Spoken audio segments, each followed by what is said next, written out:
প্রধানমন্ত্রী পদ থেকে ইস্তফা দিয়ে দেশ ছেড়েছেন শেখ হাসিনা। পতন হয়েছে সরকারের।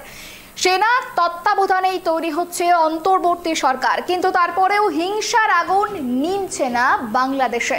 দীর্ঘ হচ্ছে মৃত্যু মিছিল, জায়গায় জায়গায় হিংসা, হানাহানি, খুনের খবর মিলেছে। হত্যা লীলার ভয়ঙ্কর সব চিত্র সামনে আসছে। এমতো অবস্থায় সোনামতি সীমান্তে অপেক্ষায় কাতারে কাতারে অসহায় মানুষ।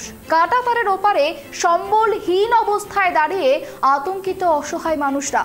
অন্যদিকে কাঁটাতারের এপারে কড়া নিরাপত্তার দিকে নজর দিয়ে দাঁড়িয়ে বন্দুকধারী বিএসএফ।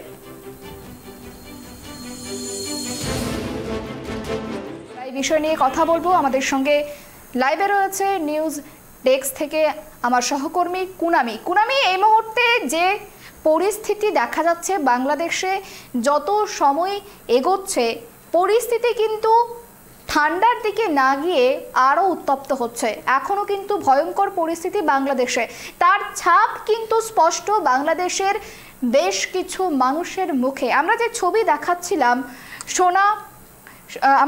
দেখাচ্ছিলাম সোনামতি সীমান্তের, সেখানে বহু মানুষ কিন্তু দাঁড়িয়ে শুধুমাত্র আশ্রয়ের জন্য এপার বাংলায় আসার জন্য ওপার বাংলা থেকে দাঁড়িয়ে, মাঝখানে শুধু একটা কাঁটাতার।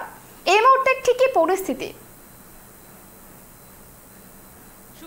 প্রথমেই জানিয়ে রাখবো যে এই মুহূর্তে আমরা যেরকম দেখছি বিভিন্ন সীমান্তে কিন্তু সাধারণ মানুষ জড়ো হয়েছেন, এপারে আসার চেষ্টা করছেন। এটা একদমই স্বাভাবিক। আর এই নিয়ে কিন্তু নিরাপত্তা ব্যবস্থা একেবারে কঠোর রয়েছে বিএসএফের পক্ষ থেকে। আমরা 2-3 দিন ধরে দেখছি বিভিন্ন ব্যবস্থা নেওয়া হচ্ছে, কড়া পদক্ষেপ নেওয়া হচ্ছে, যাতে কোনো রকমের কোনো দুষ্কৃতী কেউ যাতে এপারে না আসতে পারে। আর তার আগে তোমাকে জানিয়ে রাখবো, এই যে এই অশান্ত পরিস্থিতি যে সৃষ্টি হয়েছে এই মুহূর্তে, আমাদের চোখ রাখতে হবে কিন্তু আরও 2 মাস আগে, যখন থেকে এই পরিস্থিতি শুরু হয়েছিল। প্রথমেই 1 জুলাই সরকারি চাকরিতে কোটা সংস্কারের দাবিতে পথে নামে ছাত্ররা। তারপরে বিভিন্ন জায়গায় উত্তাল হয় ছাত্রদের আন্দোলনে। তারপর 16 জুলাই বিক্ষোভকারীরা ও সরকারপন্থীদের সংঘর্ষে কিন্তু প্রথমে নিহত হয় 6 জন। তারপর কমপ্লিট শাটডাউনে নামে ছাত্ররা। 18 জুলাই হাসিনার আহ্বান ফেরালেন এবং বিক্ষোভকারীরা কিন্তু তুমুল আন্দোলন চালায় বিভিন্ন জায়গায়। তারপরে হত হয় 32 জন, দেশ জুড়ে কারফিউ জারি হয়। তারপরে 19 জুলাই হত হয় 66 জন। ফের 20 জুলাই আন্দোলনকারীদের রাজাকার বলে বিতর্কে কিন্তু হাসিনা। পরে 21 জুলাই সুপ্রিম কোর্টে কোটা সংস্কার, 93% মেধাভিত্তিক নিয়োগ, মুক্তিযোদ্ধা সহ বাকিদের 7% সংরক্ষণ। 25 জুলাই কোটা আন্দোলন রূপ নিয়েছে হাসিনা হাঁটাও আন্দোলনে। আর তারপরেই কিন্তু সেই আন্দোলন একেবারে অনেক বড় আকার নেয়। 26 জুলাই বিএনপির তরফে সরকার উৎখাতের ডাক। 1 আগস্ট জামাত শিবিরকে নিষিদ্ধ করে হাসিনা সরকার। পরে 2 আগস্ট সরকার বিরোধীদের অসহযোগ আন্দোলন। 8 আগস্ট সংঘর্ষে নিহত হয় অন্তত 300 জন। পরে আমরা দেখেছি 5 আগস্ট প্রধানমন্ত্রী পদ থেকে ইস্তফা দিয়ে দেশ ছাড়েন প্রধানমন্ত্রী শেখ হাসিনা। তারপরেও কিন্তু পরিস্থিতি শান্ত হয়নি, উপরন্তু আরও বেশি দাবানলের দিকে যাচ্ছে কিন্তু বাংলাদেশের পরিস্থিতি। এই মুহূর্তে বিভিন্ন সংখ্যালঘু এবং হিন্দুদের ওপর কিন্তু আক্রমণ চলছে, যেই ভিডিও আমরা কিন্তু ইতিমধ্যে দেখছি সোশ্যাল মিডিয়ায়। স্বাভাবিকভাবে বলাই চলে যে এই মুহূর্তে অশান্ত রয়েছে সেখানের সাধারণ মানুষ, সংখ্যালঘু হিন্দু, তারা কিন্তু আতঙ্কে রয়েছে। তারা এদেশে আসার জন্য চেষ্টা করছেন। এ বিষয়ে আমরা দেখেছিলাম বিরোধী দলনেতা শুভেন্দু অধিকারী বলেছিলেন যে প্রায় 1 কোটি শরণার্থী কিন্তু এদেশে আসতে পারে, তার জন্য কিন্তু পশ্চিমবঙ্গ সরকারকে তিনি তৈরি থাকতেও বলেছেন।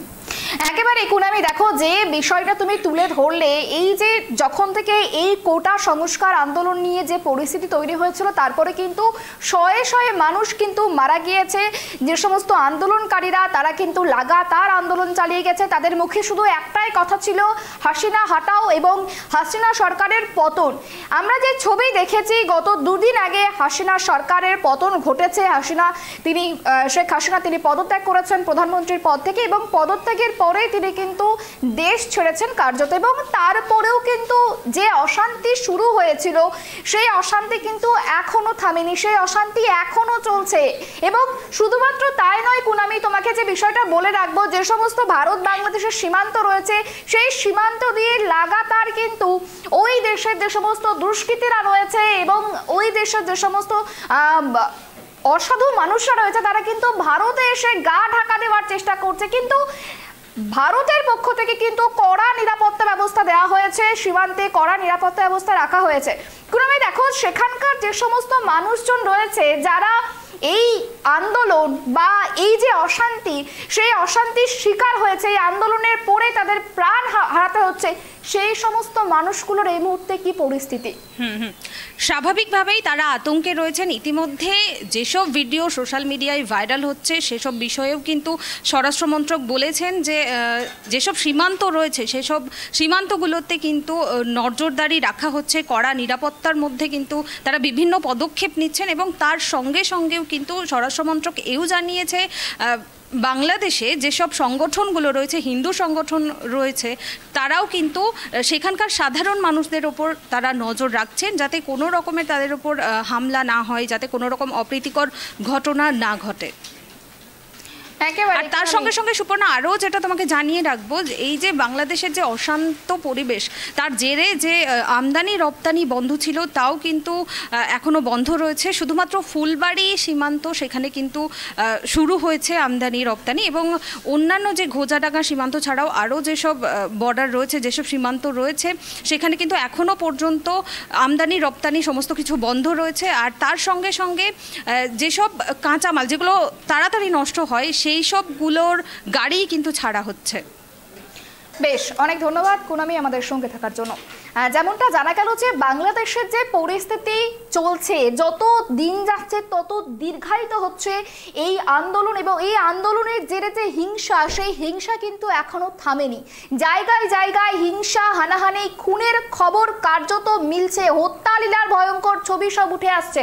এমতো অবস্থায় সোনামতির যে চিত্র আপনাদের সামনে তুলে ধরেছি, এই ভিডিও ভাইরাল হয়েছে, তবে এই ভিডিওর সত্যতা যাচাই করেনি ট্রাইব টিভি বাংলা। এই ভাইরাল ভিডিও কিন্তু সোনামতি সীমান্তে, সেখানে দেখতে পাওয়া যাচ্ছে যে কত মানুষ সেখানে অপেক্ষারত, অসহায়, তাদের ঘর বাড়ি নেই, থাকার জায়গা নেই, তারা কার্যত একেবারেই অসহায় অবস্থায় দাঁড়িয়ে রয়েছে, শুধুমাত্র প্রাণের ভয়ে দাঁড়িয়ে রয়েছে, কারণ যে কোনো মুহূর্তে ঘটতে পারে যে কোনো ঘটনা। কারণ যে ছবি গত কয়েকদিন ধরে উঠে আসছে, একেবারে হত্যালীলা চলছে, সোশ্যাল মিডিয়ায় সেরকম ভিডিও কাতারে কাতারে ভাইরাল হচ্ছে।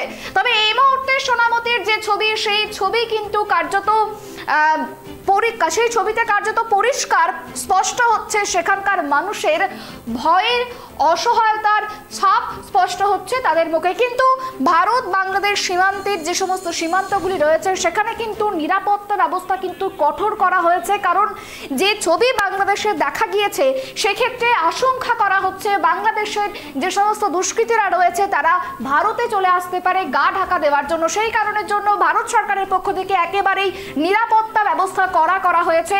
বিএসএফরা দাঁড়িয়ে রয়েছে বন্দুক হাতে, যাতে কাঁটা তার ক্রস করতে কেউ না পারে, তার জন্য একেবারেই সজাগ রয়েছে বিএসএফ।